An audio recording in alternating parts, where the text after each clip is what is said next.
My name is Dana Whitfield. I'm 35. And 2 days before Christmas, I finished a 13-hour shift at the hospital and drove home to find my entire life packed into black garbage bags on my parents' front step, tied shut with the same wire twist ties my mother uses on bread bags. There was a brand new deadbolt on the door, brass, still shiny under the porch light.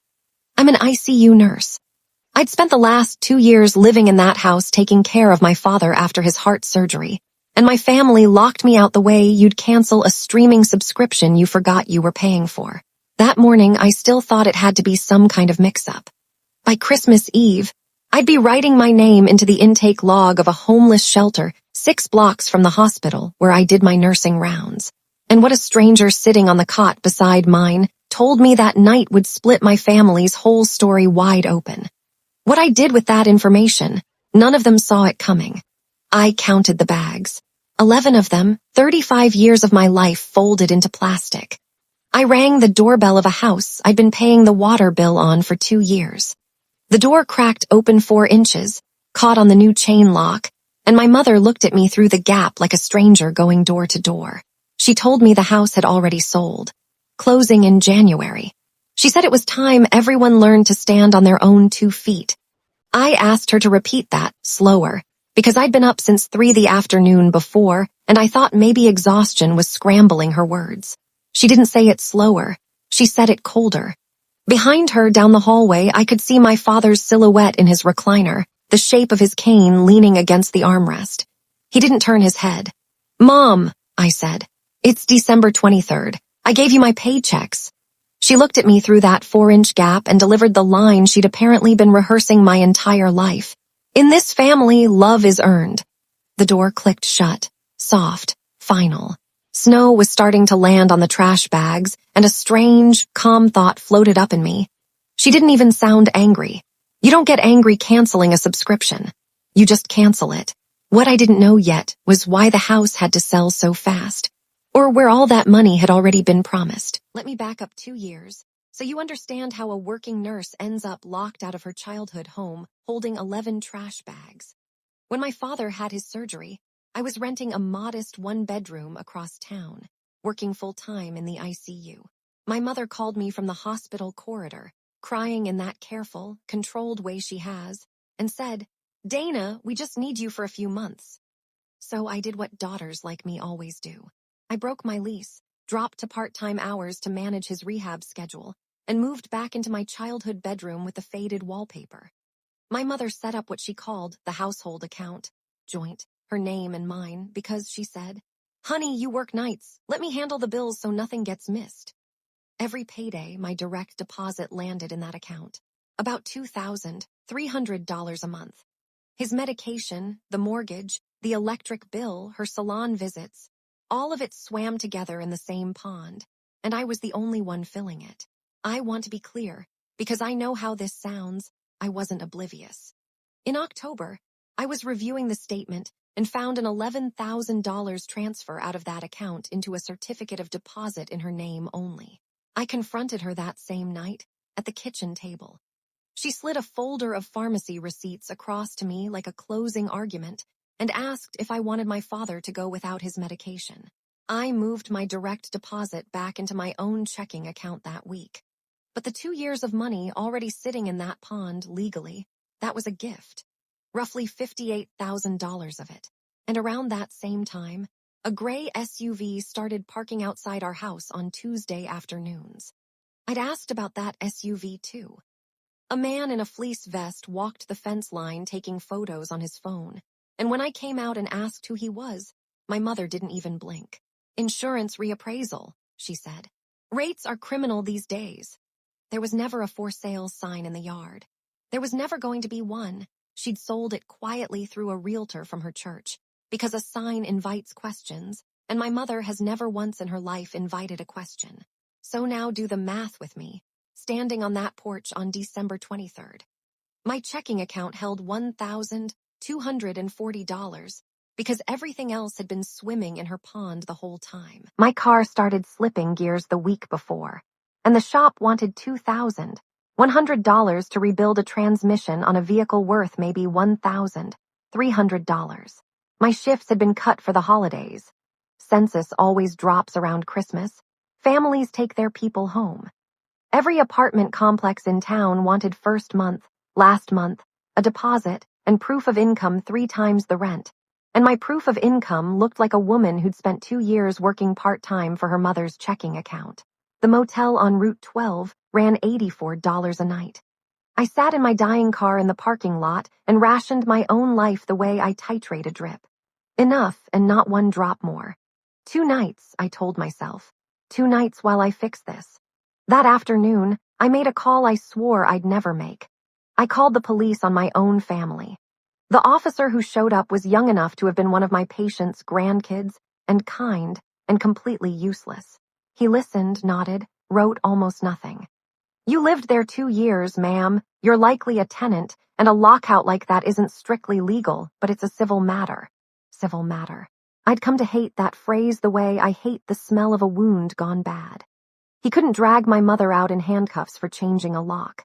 I'd have to file paperwork, serve notice, wait on a court docket that wouldn't wake up again until well into January. I called legal aid from the motel bed and got a cheerful recorded voice. Closed for the holidays, reopening January 2nd, and if this was an emergency, dial 911. I almost laughed.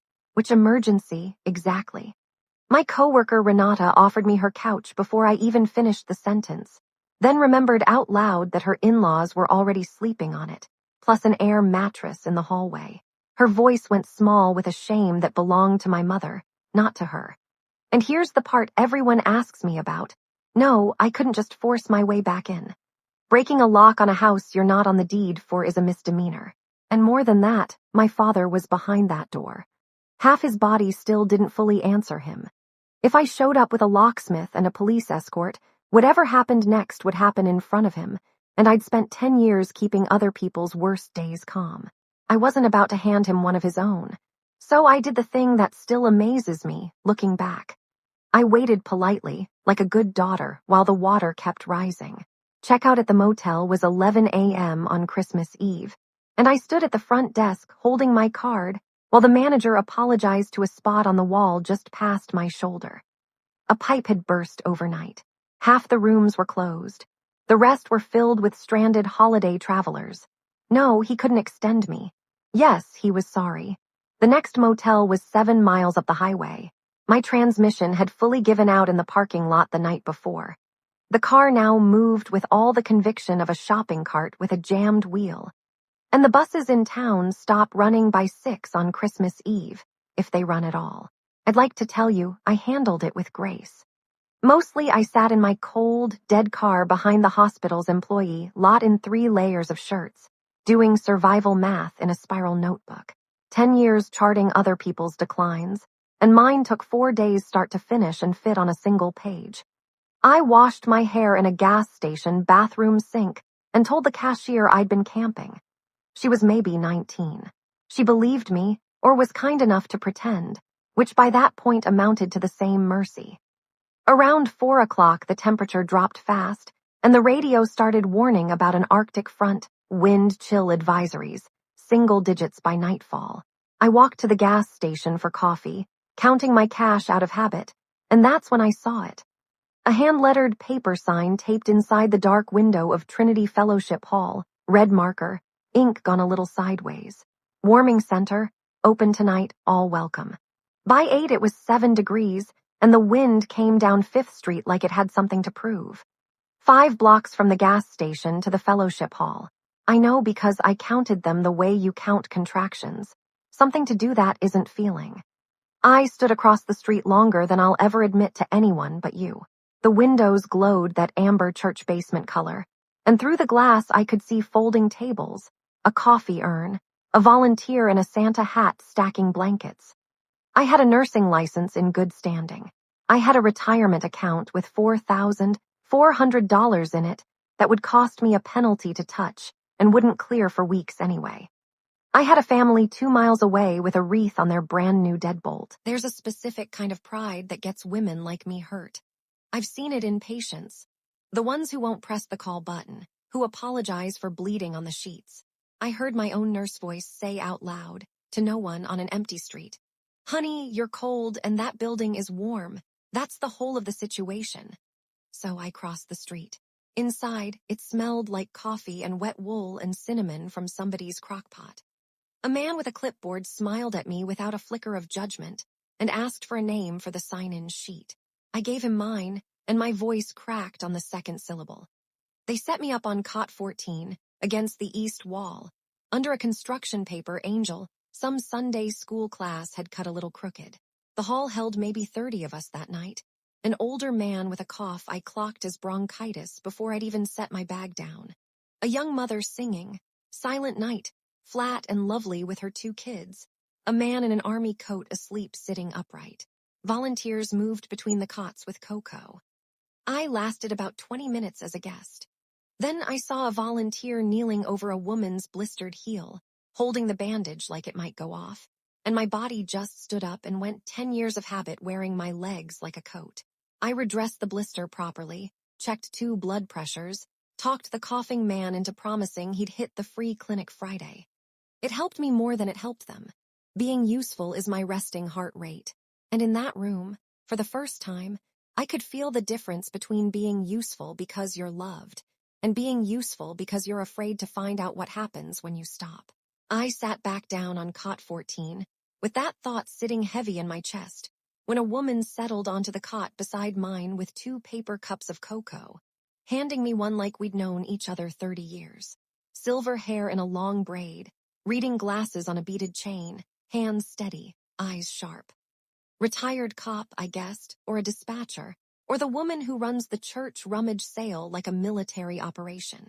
She watched the kids sing a while. Then she turned to me, friendly and level, and asked the question that split my life open. What's your name, honey?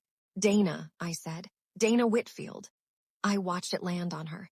She set her cocoa down on the floor slow and deliberate, the way you set down something you can't afford to drop, and both her hands came up to cover her mouth. Whitfield, she said. Your grandmother was her name Eleanor. Eleanor off Marigold Street.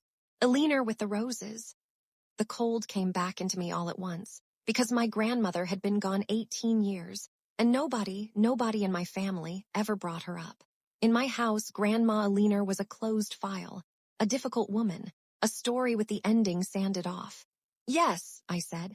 Eleanor was my grandmother. The woman took my hand in both of hers. Hers were shaking.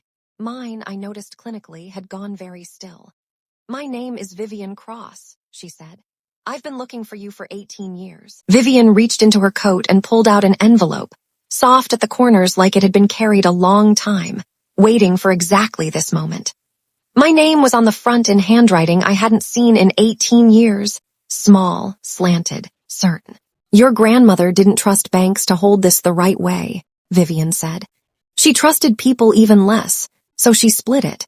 A trust, set up the year before she died, funded with the sale of the Marigold Street house and everything in her investment accounts. It's been sitting and growing since 2008. I asked the obvious question. Why didn't anyone tell me? Because that was the condition, Vivian said.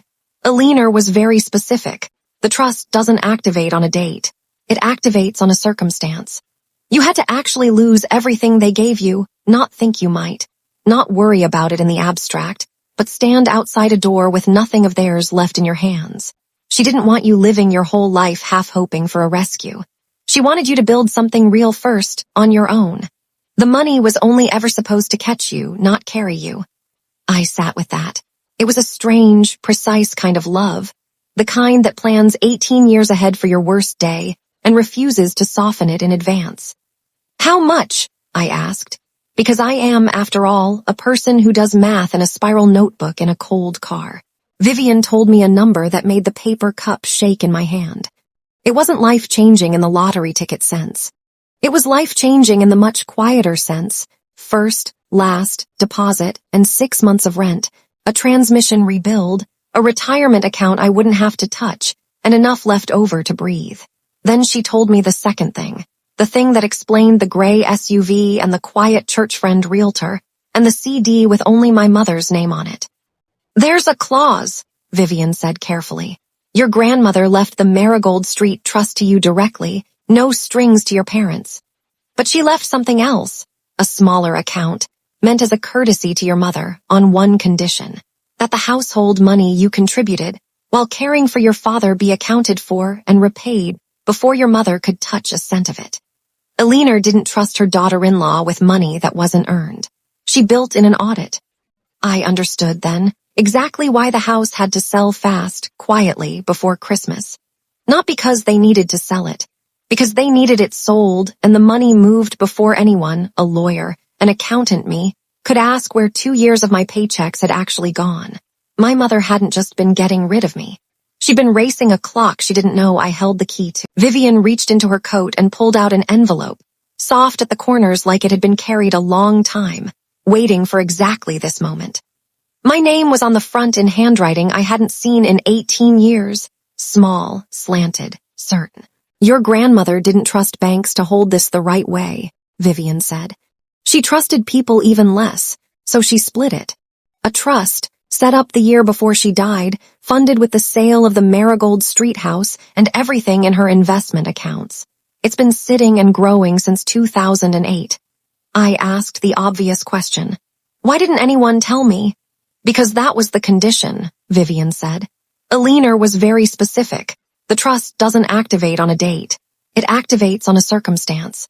You had to actually lose everything they gave you, not think you might. Not worry about it in the abstract, but stand outside a door with nothing of theirs left in your hands. She didn't want you living your whole life half hoping for a rescue. She wanted you to build something real first, on your own. The money was only ever supposed to catch you, not carry you. I sat with that. It was a strange, precise kind of love, the kind that plans 18 years ahead for your worst day and refuses to soften it in advance. How much? I asked, because I am, after all, a person who does math in a spiral notebook in a cold car. Vivian told me a number that made the paper cup shake in my hand.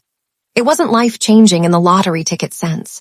It was life-changing in the much quieter sense. First, last, deposit, and 6 months of rent, a transmission rebuild, a retirement account I wouldn't have to touch, and enough left over to breathe. Then she told me the second thing, the thing that explained the gray SUV and the quiet church friend realtor, and the CD with only my mother's name on it. There's a clause, Vivian said carefully. Your grandmother left the Marigold Street trust to you directly, no strings to your parents. But she left something else, a smaller account, meant as a courtesy to your mother on one condition, that the household money you contributed while caring for your father be accounted for and repaid before your mother could touch a cent of it. Alina didn't trust her daughter-in-law with money that wasn't earned. She built in an audit. I understood then exactly why the house had to sell fast, quietly, before Christmas. Not because they needed to sell it, because they needed it sold and the money moved before anyone, a lawyer, an accountant me, could ask where 2 years of my paychecks had actually gone. My mother hadn't just been getting rid of me. She'd been racing a clock she didn't know I held the key to. I didn't sleep on cot 14. I sat up most of the night with Vivian's card in one hand and my grandmother's envelope in the other, running numbers in my spiral notebook by the light of my phone, while the coughing man snored 2 cots down, and the construction paper angel watched over both of us. By 6 a.m., the shelter was stirring. Someone had brought in donated cinnamon rolls, and a volunteer was refilling the coffee urn for the second time. Vivian found me by the window with 2 fresh cups. You don't have to decide anything today, she said. I know, I said, but I want to. Here's what I understood, sitting there watching the sun come up gray over the parking lot. My mother had spent 2 years treating my care for my father like a debt I owed the household. And my grandmother had spent the last months of her life quietly building the one thing my mother couldn't outmaneuver, proof. Bank statements, the CD, the realtor. All of it would hold up, because Alina hadn't trusted her son's wife for one single day, and she'd left Vivian with a folder thick enough to file with an actual court, not just a well-meaning young officer who'd write civil matter and drive away. I called Vivian's attorney contact that morning, Christmas Day, and the woman picked up anyway, which told me something about what Alina's retainer had actually bought all those years. She walked me through it in plain language. The trust was mine outright, no signature needed from anyone else. The audit clause on the smaller account meant my mother legally could not access those funds until an independent accounting confirmed what I'd contributed and what I was owed. My mother didn't know that account existed yet. She thought the house sale was clean. It wasn't going to stay clean much longer. I thought about just letting the lawyers handle it from a distance, never going back to that porch, never hearing my mother's voice again, disappearing into my new life with the check and the peace and never looking back. Vivian didn't push me either way. She just watched me think, the way you watch someone finish a math problem they already know the answer to. But my father was still behind that door. Half his body still didn't fully answer him, and whatever my mother had done, he hadn't opened that door himself, hadn't packed those bags himself, as far as I knew. I owed it to both of us to find out exactly how much of that lock had been his idea. So at 11 a.m. on Christmas Day, I put on the one clean shirt I had left, borrowed Vivian's car, and drove back to the house with the brand new deadbolt, this time with a folder of my own. My mother opened the door on the chain again, the same 4-inch gap like she'd rehearsed it. This time I didn't ask her to say anything slower. "I'm not here to move back in," I said. "I'm here to tell you what happens next, so you're not surprised by it." I watched her face do the thing it does when she's deciding which version of herself to use. She picked the wounded one. "Dana, it's Christmas. Can this wait? You put my life in trash bags 3 days before Christmas," I said. "No, it can't." I told her, in the same flat, level voice I use for families in the ICU when there's no gentle way to say something true, that my grandmother had set up a trust before she died, that it had been quietly growing for 18 years, that it named me directly and no one else, and that there was a second, smaller account. One meant as a courtesy to her. That came with an audit clause requiring an independent accounting of every dollar of mine that had gone through the household account over the past 2 years before she could touch a cent of it. I watched the color leave her face in stages, like a monitor losing signal. "Grandma set that up before I was even taking care of Dad," I said. "She knew exactly what would happen. She just didn't know when." My mother's voice, when it came back, wasn't cold anymore. It was fast. "That money kept your father in his medication. You have no idea what those 2 years cost. I have the exact number," I said, and I did, because I'd spent 10 years learning how to keep my hands steady while saying hard things to frightened people. 58,000, roughly, that I can trace. The accountant will find the rest. And once that accounting's done, whatever's owed to me comes out of your share of the house sale first, before you or anyone else touches it. Behind her, I heard the scrape of the walker. My father appeared in the hallway, slower than I remembered, one hand steadying himself on the wall. He looked at me over her shoulder, not at the folder, not at the door, at me. "Dana," he said, and his voice cracked on it in a way hers never had. "I didn't know about the bags until they were already out here. I want you to know that." My mother turned on him, sharp, and for 1 second I saw exactly which one of them had been driving the car this whole time, and which one had been a passenger too tired and too proud to grab the wheel. I didn't come there for an apology. I came there for the number. But standing on that porch, folder in hand, I realized I was finally getting something I hadn't expected, the truth about who had actually locked that door. I didn't answer my father on that porch. I wasn't ready to, and I've learned enough sitting with dying patients and their families to know that the truest thing you can say is sometimes, "Not yet." What happened over the next few months was slower and less cinematic than the night in the shelter, but it mattered more. The accounting went exactly the way the lawyer said it would. My mother fought it for about 3 weeks, then stopped. Once it became clear the paperwork wasn't going anywhere, and neither was I. The house sale closed in January like she'd planned. But a different amount landed in a different account than the one she'd been counting on, and mine came with Alina's name quietly attached to every dollar of it, like a hand on my shoulder the whole way through. I used part of the trust to put a down payment on a small 2-bedroom, 12 minutes from the hospital. I fixed the transmission on principle, then sold the car anyway and bought one that starts in the cold. I kept working, because being useful is still my resting heart rate, but I noticed something had shifted. I wasn't scanning every room anymore for what I owed the people in it. My father and I talk now, on Sundays, just the two of us. He's never fully explained the bags, and I've stopped asking him to. Some silences are their own kind of confession, And I've decided I'd rather have a smaller version of him in my life, honestly, than a full version built on him, pretending he didn't know. My mother and I don't talk. I sent her one message in February, after the accounting closed. I hope the money was worth it. She never answered, and for once I didn't wait up for one. Vivian and I still get coffee every few months. She tells me a leaner used to say that the people who deserve you will never make you audit your own love to prove you gave enough of it. I think about that a lot, usually at 3 a.m, usually right after a hard shift, usually right before I fall asleep in a bed that's actually mine. I kept the 11 trash bags, empty now, folded flat in a closet I don't need them in. Not because I'm sentimental about them. Because every so often, on a bad day, I take one out and look at it, and I remember exactly how far 9 degrees and a paper sign in a dark window can carry a person who still has one hand free to open a door. My grandmother spent 18 years waiting for a night she hoped would never come, so that on the night it did, I wouldn't have to face it with empty hands. I think about that more than anything else, that somewhere behind every locked door, someone might already be quietly building you a way through it. If this story found you somewhere familiar tonight, I hope it finds you a door too. If you made it all the way here with me, thank you. Not everyone stays for the whole story, and you did. Here's what I want you to take with you tonight. Love that keeps score isn't love, it's a ledger. And you are allowed to walk away from anyone who only shows up for you the way a bank shows up for a loan, waiting for repayment, not for you. If Dana's story found you somewhere familiar, if you've ever been the one who held everything together and got thanked last, tell me in the comments where you're listening from.